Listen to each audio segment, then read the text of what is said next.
Bro hi madam hi. Hello. Tollywood నుంచి movies వస్తున్నాయి కదా, పుష్ప, దేవర, గేమ్ చేంజర్, రోజీ. వీటిలో ఏ మూవీ కోసం వెయిట్ చేస్తున్నారు? దేవరా. దేవర ఎలా ఉంటుంది అనుకోవచ్చు దేవర?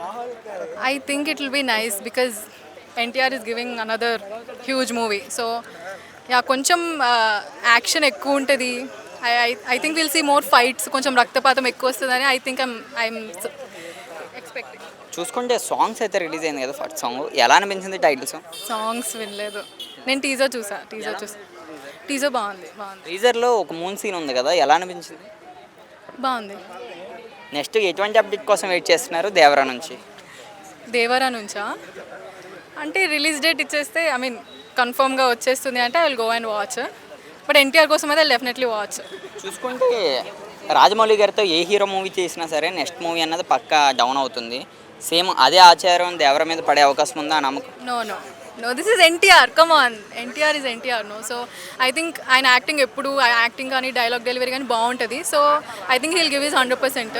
సో ఐ డోంట్ థింక్ అది డౌన్ అవుతుంది అని అనుకోవట్లేదు. కొరటాల శివ గారి మీద సోషల్ మీడియా చాలా రూమర్స్ అయితే ఉన్నాయి, గతంలో చూసుకున్న ఆచార్య. దీని గురించి ఏమంటారు? తెలియదు. వన్ వాటిలో దేవర ఎటువంటి రికార్డ్స్ క్రియేట్ చేసే అవకాశం ఉంది? I think it will be super hit.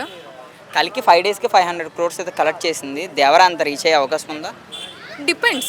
If it's same Prabhas movie అయితే we can compare and tell.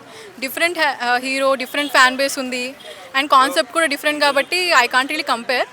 But I think it will be hit because it's NTR and teaser కూడా చాలా బాగుంది, ఎఫెక్ట్ కూడా బాగా వచ్చింది అట్లా.